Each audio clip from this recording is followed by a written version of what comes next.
Assalamualaikum warahmatullahi wabarakatuh. Balik lagi di Rabu Bicara. Hari ini spesial Rabu Bicaranya karena yang datang itu bukan sembarangan. Kapabilitasnya sangat tinggi ya.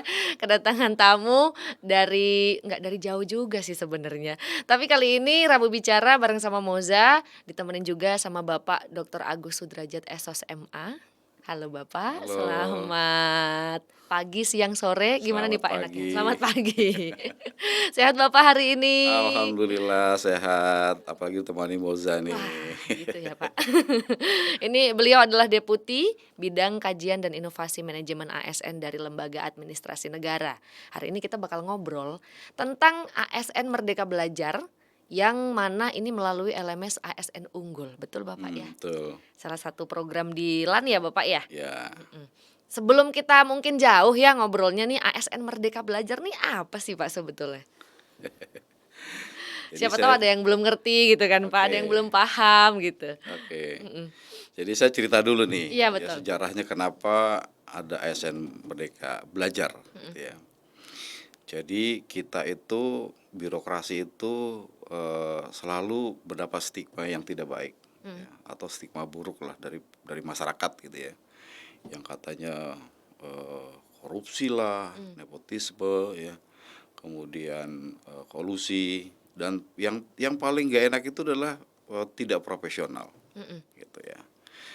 Nah, kemudian sejak era reformasi itu kita kemudian menempatkan program di dalam RPJM nasional 2004-2009, Mhm. kemudian 2010-2014, 2015-2019, sampai RPJM 2020-2024 itu Mhm. bagaimana ASN itu menjadi profesional gitu ya. Ditambah lagi akhirnya pada tahun 2014 itu Mhm. kita punya undang-undang ya. Undang-undang nomor 5 tahun 2014. Iya. Di dalamnya itu yang paling kental itu adalah bagaimana pemerintah itu ingin mewujudkan tadi cita-cita Mhm. birokrasi yang profesional diisi oleh orang-orang yang profesional Iya. gitu. Tapi kemudian walaupun RPJM dan Bapak Presiden di beberapa periode ini mengusung profesionalitas birokrasi dan ASN yang profesional, tapi PNS itu tidak punya kesempatan banyak untuk belajar. Nah. Padahal untuk menjadi profesional itu Mhm. kan harus belajar, Iya betul. gitu ya. Jadi berbagai kebijakan sudah sangat mendukung, tapi implementasinya baik dari sisi program maupun anggaran, Mhm. terlebih lagi Sarpras itu tidak mendukung itu ke arah yang mewujudkan PNS yang profesional, Mhm. gitu ya. Ditambah lagi setiap periode itu berbagai tantangan juga kita hadapi, Iya. ya. Baik tantangan global maupun internal gitu ya. Mhm.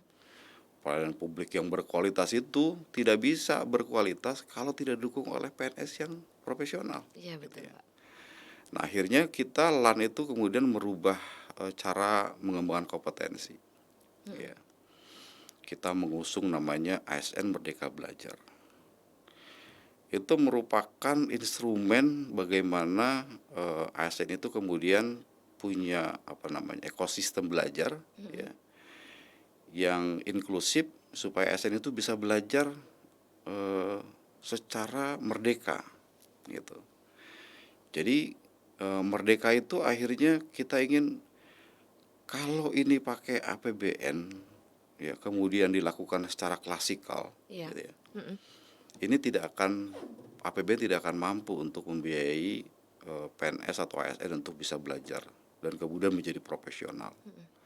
Sehingga akhirnya dengan konsep ASN Merdeka Belajar itu kita memberikan keleluasaan ya kepada setiap PNS yang secara nasional ini untuk belajar gitu kapanpun, jadi dimanapun, Mhm. kemudian dengan metode apapun, Mhm. ya, kemudian dengan belajar konten apapun Mmm. yang dibutuhkan untuk menunjang kinerja yang bersangkutan individu, ya, yang kemudian juga pada akhirnya dia bisa meningkatkan kinerja organisasi. Nah, jadi mengusung Merdeka Belajar itu tidak melulu kemudian mereka sebebas-bebasnya belajar, Ya. ya. Jadi utamanya adalah bagaimana dia kemudian dengan belajar itu, ya tadi yang bisa belajar kapanpun dimanapun itu, dia bisa menjadi profesional, tapi ada hubungannya dengan kinerja organisasi. Jadi kinerja organisasi itu tidak bisa tercapai kalau kinerja individunya juga tidak tercapai. Iya, betul Pak. Gitu. Jadi, nah kan ada metode apa saja tadi Iya, ya betul. dan konsep Merdeka Belajar itu. Jadi salah satunya adalah dengan ASN Unggul ini. Oke. Ya. Kita bangun ASN Unggul itu kita ingin memfasilitasi sebetulnya salah satu cara belajar. Jadi dengan learning management system itu dan teman-teman ASN di luar sana dengan internet, dengan gadget itu mereka pasti bisa akses itu. Betul sekali. Ya. Apalagi gadgetnya sekarang udah bagus-bagus ya Pak ya. Bagus gitu kan, Samsung, iPhone dan seterusnya Nah, itu udah canggih-canggih gitu kan. Jadi kita fasilitasi itu baik dengan desktop ya, dengan komputer mereka bisa belajar sambil bekerja gitu. Kemudian juga di luar sana sambil makan di luar kantor atau di rumah mereka bisa buka handphone ya, lagi naik kereta atau naik bis atau naik apapun dia bisa belajar gitu loh. Jadi Merdeka Belajar itu kemudian kita juga ingin ada intervensi oke. dari pemerintah gitu ya. Ini kita sudah punya konsep ya, dari training juga menjadi learning gitu ya. Karena kalau training itu satu arah dengan classroom misalnya, nah ini kita ubah nih paradigmanya belajar juga dari training menjadi learning gitu ya. Jadi learning itu kita ingin juga dua arah.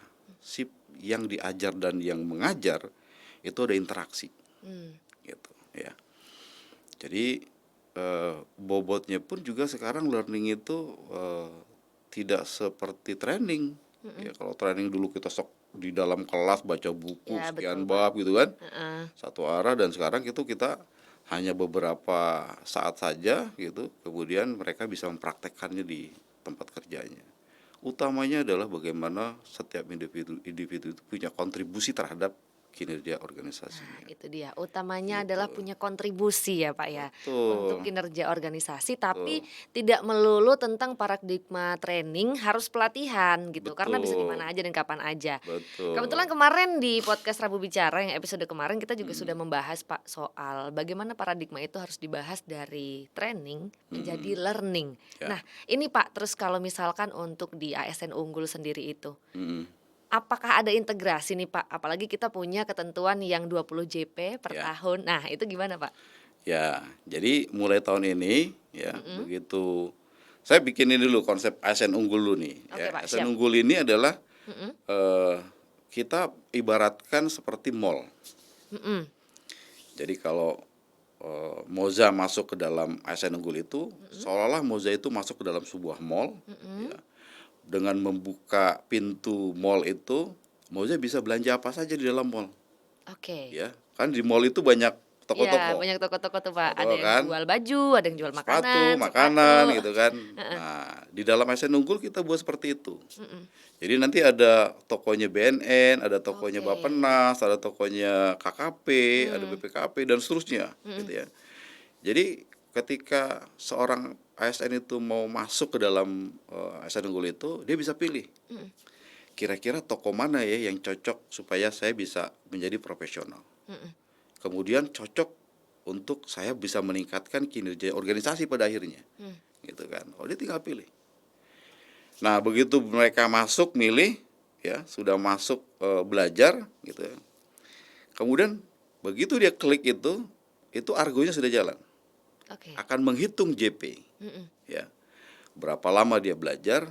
Kalau minimal ASN itu paling tidak setahun minimal 20 JP gitu ya. Kita ingin memberikan fasilitas supaya ASN itu bisa memenuhi itu. Haknya mereka untuk belajar itu 20 JP. Jadi mulai tahun ini ASN Unggul itu akan terintegrasi dengan sistem informasi ASN yang miliknya BKN. Oke. Ya, jadi terikut nih kalau Moja masuk, Nah, ya. ya masuk dengan satu password ya kita sebutnya ada single sign on gitu. Itu bisa masuk ke semua tenan kita sebutnya atau toko-toko itu. Nanti nama Moza akan terikut ke datanya sistem informasinya ASN yang ada di BKN. Bahwa Moza hari ini jam sekian belajar apa gitu kan. Kemudian berapa jam pelajaran gitu. Jadi hak tadi itu kemudian juga terikut ke dalam data atau riwayat atau profilnya Moza di sistem informasi ASN. Itu yang tahun ini kita integrasikan antara ASN Unggul kemudian juga dengan BKN ya Pak ya. BKN, sistem informasi ASN namanya.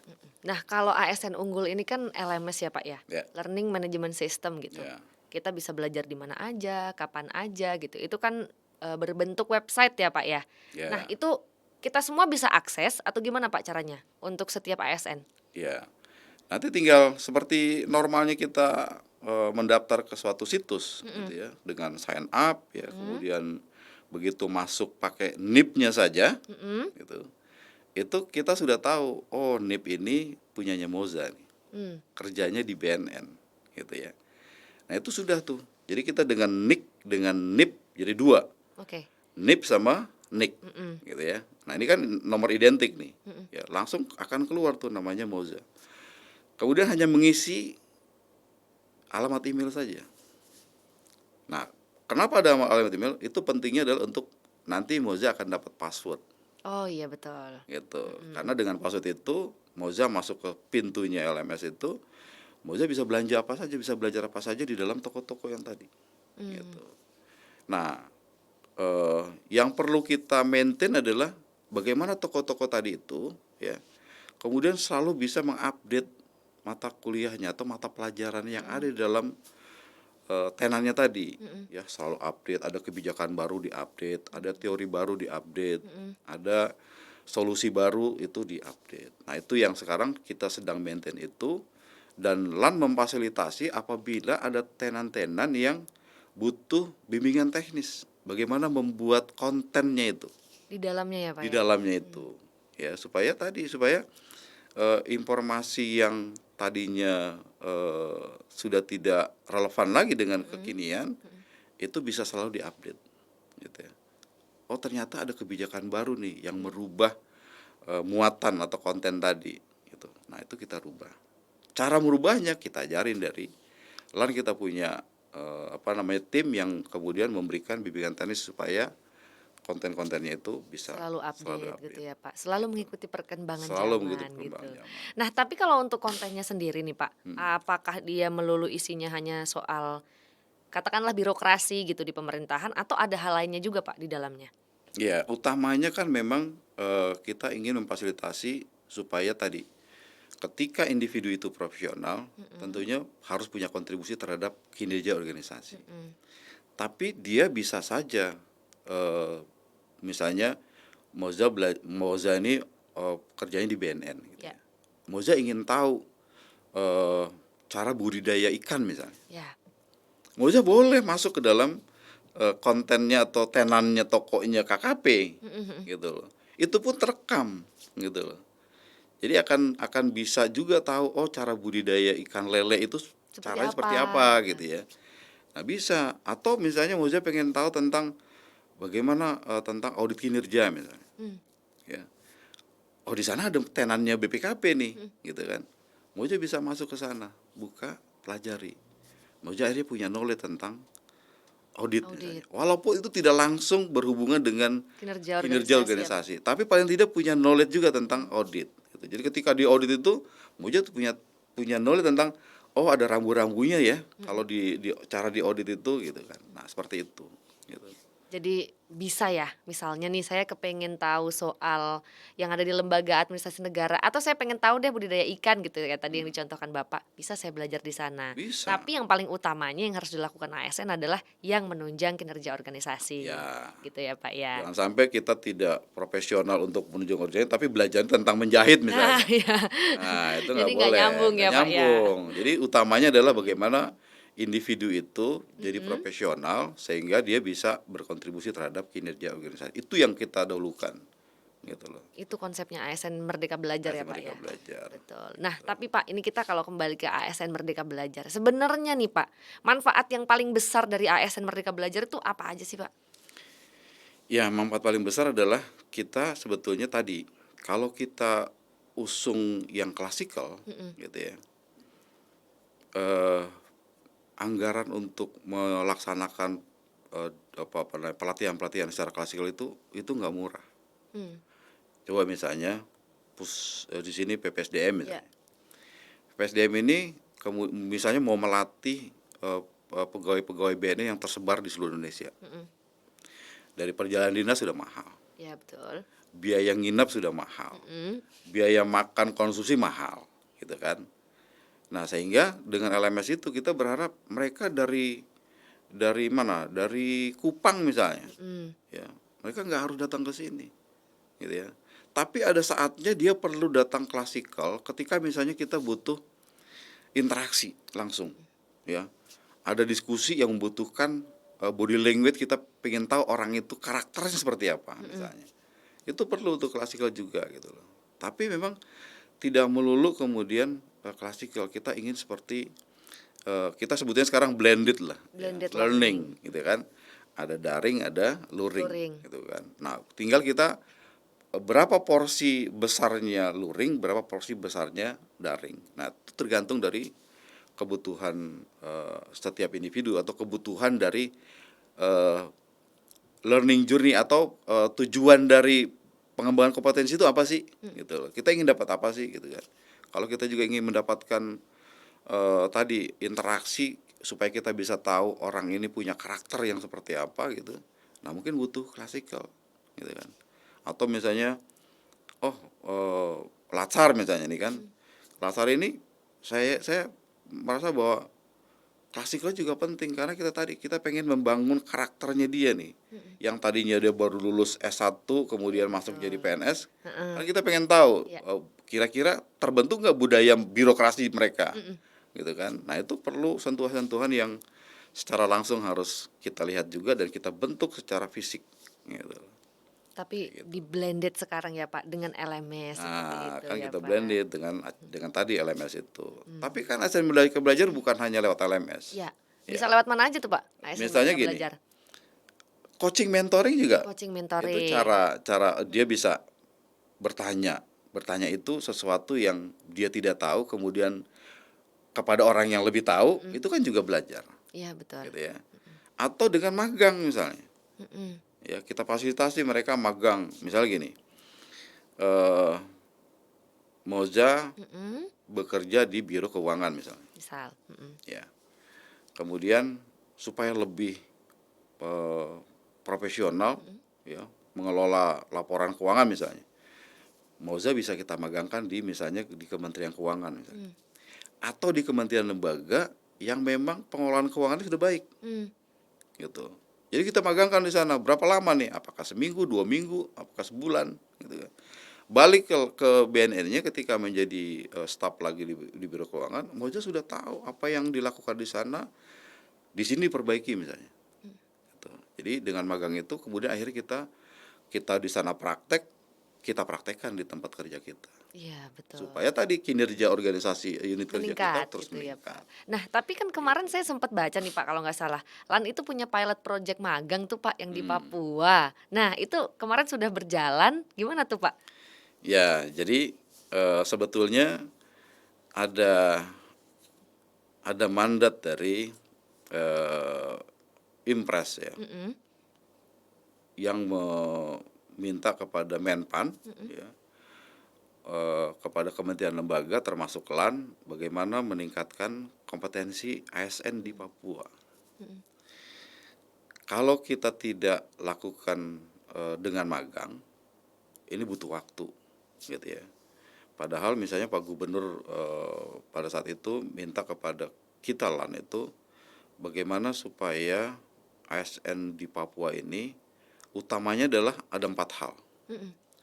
Yang pertama, bagaimana setiap ASN di sana itu bisa menurunkan visi misinya gubernur menjadi rencana kerja. Oke. Jadi membuat perencanaan yang baik. Perencanaan yang baik. Yang kedua, bagaimana mengelola keuangan.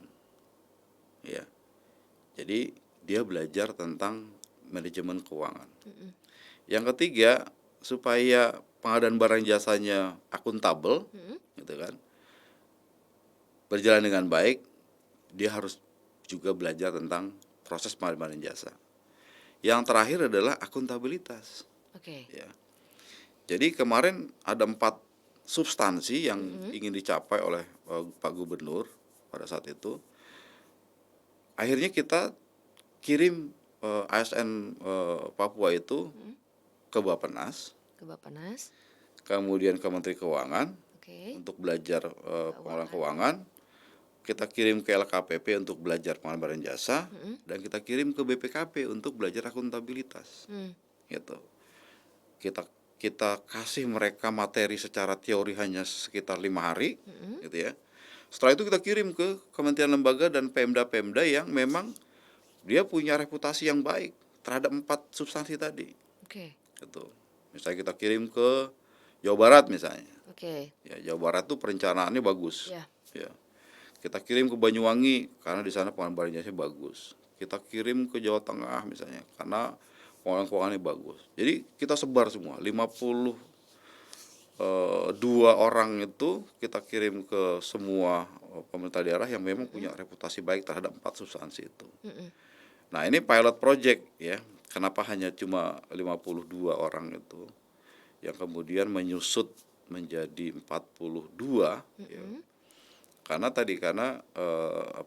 berbagai hal yang diseleksi oleh pemerintah Papua dari 52, sebetulnya lebih dari 52 pada saat diseleksi ya. Dan akhirnya yang ikut magang itu 42. Nah, kita evaluasi nih pilot project ini, dan ternyata mereka itu hasil magang ini mereka kan buat rencana aksi. Betul. Ya, setelah magang itu mereka berbuat apa sih di Pemdanya sana, gitu kan, untuk meningkatkan kinerja organisasi. Dan ternyata hasilnya alhamdulillah baik, dan hasil evaluasi kita pun kekurangannya hanya ya soal makan lah, soal Minor itu ya, Pak, tidak substansi lah, gitu kan. Nah, ini tahun ini kita diminta untuk lebih dari 1.000 sebetulnya, karena Bapak Wapres itu ingin bukan hanya di Papua. Sekarang ada 3 Papua baru nih. Iya, ya. betul. Ada 3 provinsi baru. Nah, berharap dengan magang yang berikutnya ini bisa kemudian mempercepat proses pembangunan di 3 provinsi baru.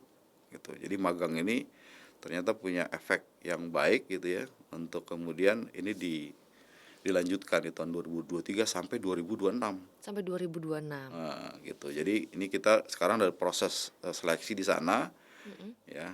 Cuma kemampuan keuangan negara dan APBD-nya itu mungkin kita tidak semuanya 1.000, gitu ya. Nanti kita bertahap, gitu. Jadi 300 tahun ini, misalnya tahun depan 300 lagi atau 400, ya. Sampai 2026. Sampai 2026. Ya, Pak, ya. Tapi berarti ini baru tahap seleksi ya, Pak? Ini sekarang baru tahap Magangnya. seleksi ya, di pemerintah provinsi Papua sana. Provinsi Papua. Karena kan tadi ada 3 provinsi baru nih. Ya, mereka juga ingin kita tingkatkan juga kompetensinya, gitu loh, supaya begitu jadi pegawai provinsi, gitu kan, dia sudah punya knowledge tentang bagaimana mengelola manajemen pemerintahan di tingkat provinsi, yang mereka sekarang itu ada di kabupaten. Kabupaten kota gitu ya, Pak ya. Berarti biar 4 substansinya tadi tuh nyampe di Paling sana. tidak itu. Gitu ya, Pak ya. Nah, kalau ngomongin soal yang magang itu, Pak, itu kan untuk tahun ini mungkin berapa ratus gitu ya, Pak ya. Ya. Tapi itu apakah hanya dari pemerintah provinsi aja atau mungkin dari instansi bisa mengajukan program magang gitu, Pak, ke LAN? Iya, kedepannya kita tidak menutup kemungkinan untuk melebarkan di luar Papua, gitu ya. Bukan hanya Papua saja, tapi kita sadar bahwa di luar sana masih banyak ASN-ASN yang memang perlu sentuhan-sentuhan atau perlu intervensi untuk bagaimana mereka terus meningkatkan profesionalitas tadi. Ya, ada daerah-daerah 3T misalnya, ada daerah-daerah yang sulit terjangkau oleh akses segala macam teknologi misalnya. Nah, itu kita akan buka juga ke sana. Kalau responnya sendiri Pak, sama teman-teman yang kemarin 52 jadi 42 itu, respon mereka gimana Pak terhadap magang ini?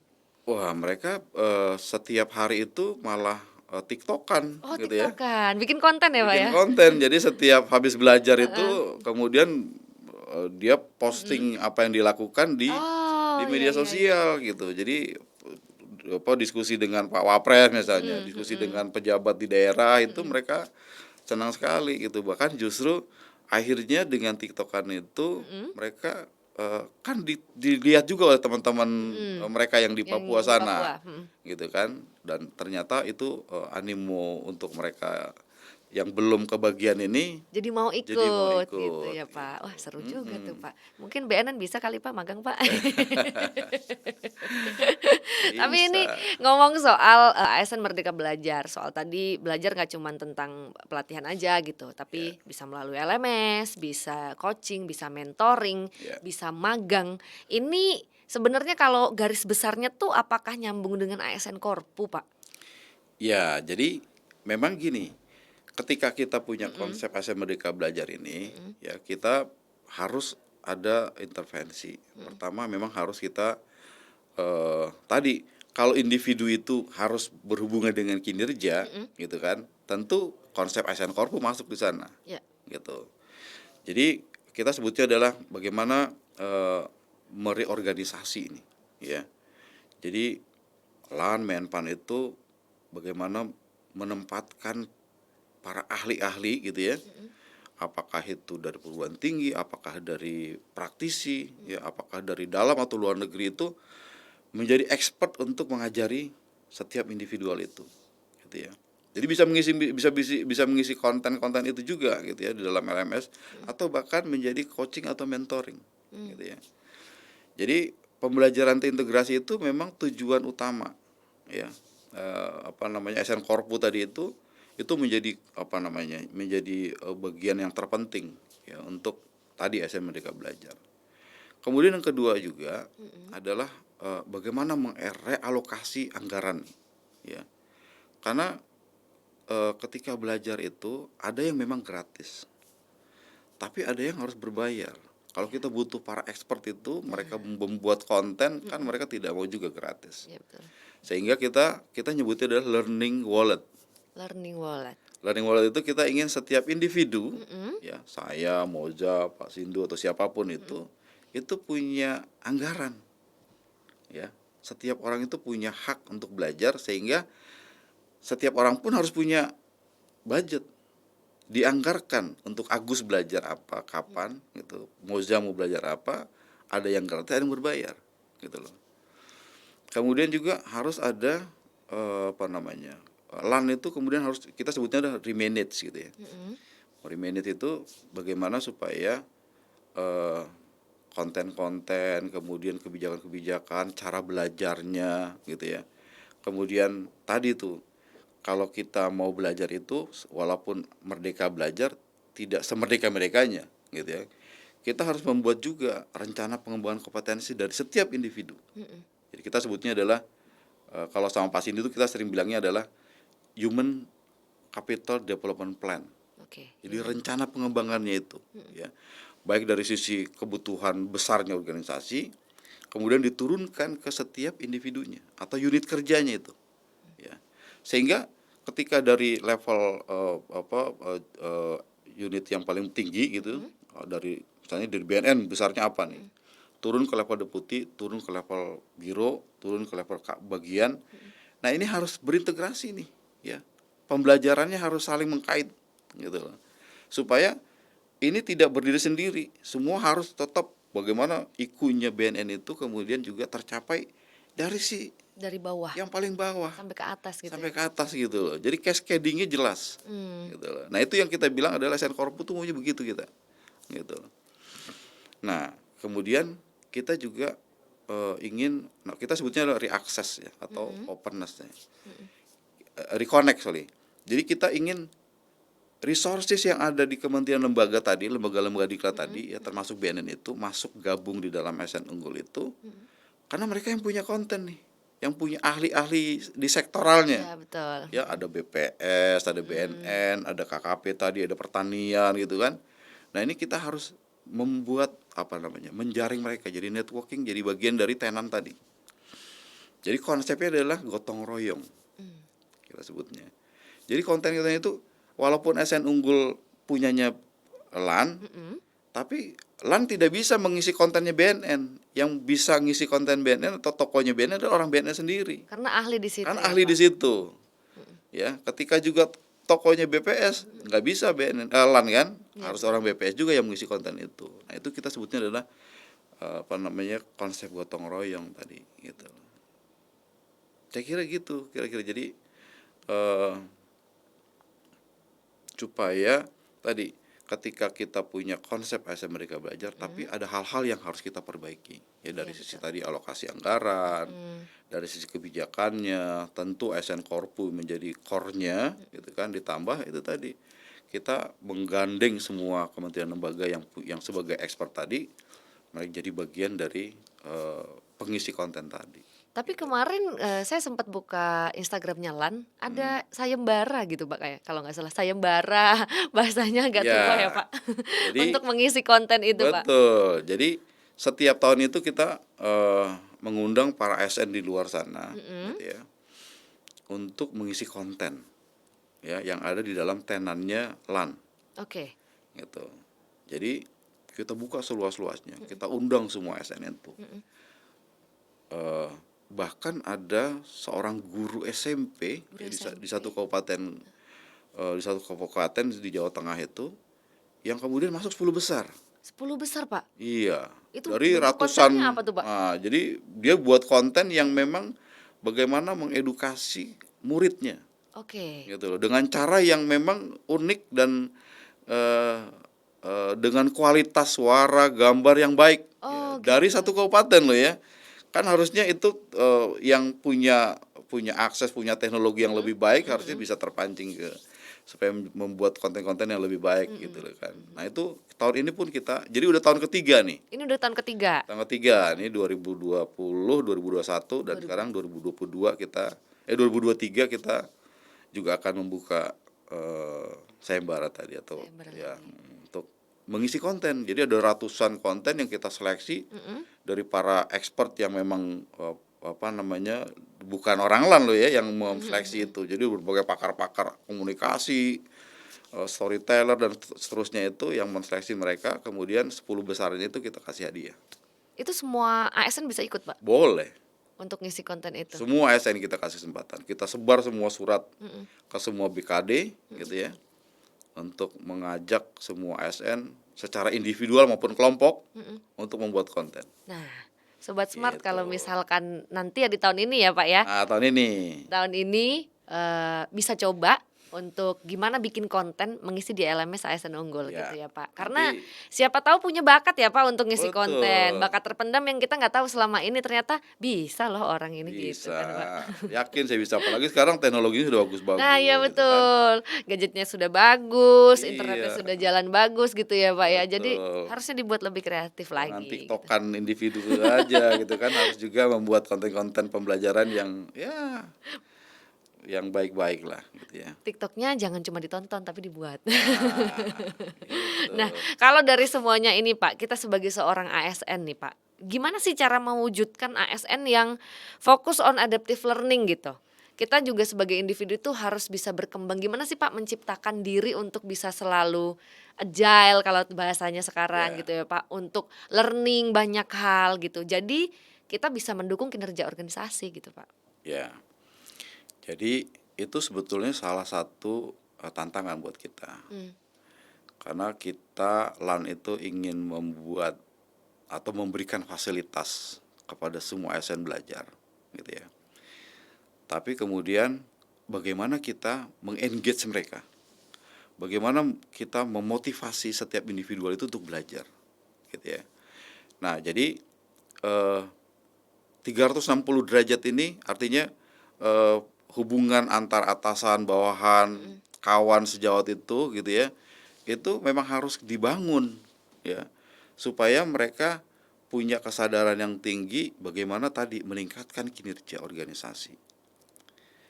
Kinerja organisasi sekali lagi bisa tercapai apabila individualnya juga kemudian kinerja juga meningkat, gitu loh. Nah, itu mesti punya kesadaran itu. Nah, ini sekarang tugasnya kami juga LAN itu bagaimana memotivasi, bagaimana dia mengengage learning, gitu loh. Ya, supaya justru tadi saya bilang di dalam LMS Unggul itu kita ingin selalu memposting atau meng-highlight ya konten-konten yang selalu diakses oleh setiap ASN. Oke. Ya. Berarti yang paling sering. Yang paling gitu sering, ya, Pak? yang paling menarik, gitu loh. Nah, kita mendorong tuh ya konten-konten tadi gitu supaya simple, pendek, tapi orang dapat substansinya, gitu loh. Karena kadang-kadang gini, kadang-kadang orang mau masuk ke belajar itu YouTube aja deh, gitu ya. Itu kalau kepanjangan juga orang Iya, bosan. betul Pak. Karena itu ada penelitiannya Pak, ya kan? Betul. Jadi kita Bahwa time spare itu tuh semakin kesini semakin pendek gitu. betul. Nah, itu yang kita bagaimana mendorong supaya konten itu isinya substansinya dapat, tidak terlalu panjang, ya. Kemudian orang akhirnya tertarik untuk belajar. Itu yang paling penting sekarang bagaimana memotivasi, bagaimana meng-engage setiap individual itu untuk mau belajar, tapi belajarnya yang menarik, Nah, gitu loh. berarti kita Ya. juga harus punya kesadaran diri ya Harus Pak punya ya. kesadaran diri. Tapi tadi bukan hanya kesadaran diri, tapi bagaimana kontennya pun juga Menarik. menarik dan bisa terutama tadi, oh saya jadi ngerti ya, gitu lah. Jadi oh iya ya, dengan kasus ini kemudian saya bisa memecahkan tuh lebih cepat, gitu loh. Nah itu jadi konten itu kemudian harus dibarengi dengan gamifikasi, Oke. ya, dengan kasus-kasus, ya, memecahkan masalah. Nanti kalau sudah saya level 1 masuk ke level 2 bisa nggak saya pecahkan? Tapi ada cara untuk bisa memecahkan itu. Gimana caranya? Nah, tadi konten tadi harus bagaimana konten tadi kemudian berhubungan dengan bagaimana memecahkan masalah itu. Jadi nanti Gitu. level 2 bisa lagi naik ke level Bisa naik 3 lagi ke bisa lagi. 3 Iya. gitu kan. Nah, dan seterusnya. Itu levelnya ditentukan gak sih Pak sama LAN? Eh sebetulnya bebas saja sebetulnya. Kita tidak membuat aturan supaya ada level 1 2 3 4 itu. Tapi kadang-kadang memang tingkat belajar pemahaman orang kan beda-beda. Ya betul. Ada yang tiba-tiba bisa saja dia masuk ke level 2, kesulitannya lebih tinggi misalnya. Ada yang saya harus belajar level 1 dulu nih sebagai basic dari knowledge tadi gitu kan. Tapi kalau dia sudah udah punya bolak-balik belajar gitu kan, dia bisa masuk ke level 4 misalnya atau ke level 5 gitu. Jadi level itu kita buat supaya tingkat kesulitan permasalahan itu bisa mereka pelajari dan mereka kemudian langsung bisa memecahkan masalah itu, gitu loh. Terutama misalnya masalah-masalah yang kalau itu kita hadapi keseharian kita di kantor kita. Nah, iya itu Gitu. juga. Berarti sebenarnya semua itu harus terintegrasi ya, Pak. Core-nya sebagai ASN Korpu gitu ya, Pak. Ya, Itu dari atas, cascading-nya tadi dari organisasi sampai bawah harus berintegrasi ya, bahwa kalau yang staff itu harus paham bahwa kita ASN semakin kinerja kita meningkat itu adalah semakin membantu kinerja organisasi. organisasi. Dan organisasi juga harus mendorong menyediakan layanan untuk itu gitu ya, Pak ya. Jadi mesti dua arah itu, nggak bisa Mungkin harus harus terus muter gitu ya, Pak ya. betul, gitu. Makanya kita bilang ekosistem. Ekosistem, Gitu. betul. Karena Ya, putar terus putar gitu ya Pak terus. ya. Mungkin closing statement Bapak Agus Sudrajat di podcast hari ini untuk teman-teman ASN, untuk Sobat Smart ya, khususnya buat yang di BNN yang nonton dan juga buat yang bukan BNN yang nonton. Nih Pak Agus. Ya. Jadi dengan konsep ASN Merdeka Belajar itu, ya, kita utamanya adalah bagaimana memfasilitasi orang belajar. Tapi kalau fasilitas itu kita buat sedemikian baik, kemudian motivasi untuk belajarnya tidak ada, ya, dan kemudian tidak sadar bahwa kinerja individu itu punya kontribusi terhadap kinerja organisasi, ini tidak akan jalan, Gitu. Jadi manfaatkan fasilitas itu, kemudian manfaatkan konsep itu, dan penuhilah hak 20 JP tadi yang itu merupakan hak kalian belajar. Jadi Dengan jangan tunggu gitu ya jangan Pak ya. nunggu. Jadi harus igrah, kita harus belajar. Nah, itu dia. Jangan tunggu, manfaatkan yang sudah disediakan biar haknya juga terpenuhi dan bisa meningkatkan kinerja organisasi. Yeay, terima kasih banyak Bapak Agus Sudrajat Sama-sama. sudah main ke Rabu Bicara gitu ya, Pak. Jangan lupa nanti Bapak subscribe ya, Pak. Jadi promosi. Jadi promosi Iya, nanti subscribe. kita subscribe ya. Ya, Nanti mudah-mudahan. saling subscribe, Pak. Ya, ya. Terima kasih juga nih. Saya juga diundang di sini nih. Suatu kehormatan juga buat saya. Terima kasih, Ya, Bapak. bisa nostalgia ke Nostalgia ke BNN ya Pak ya. Pak Agus nih kayaknya kangen banget sama BNN. Oke, terima kasih Bapak Agus Sudrajat sekali Sama-sama, lagi, Bapak terima Deputi kasih. Bidang Kajian dan Inovasi Manajemen ASN dari Lembaga Administrasi Negara.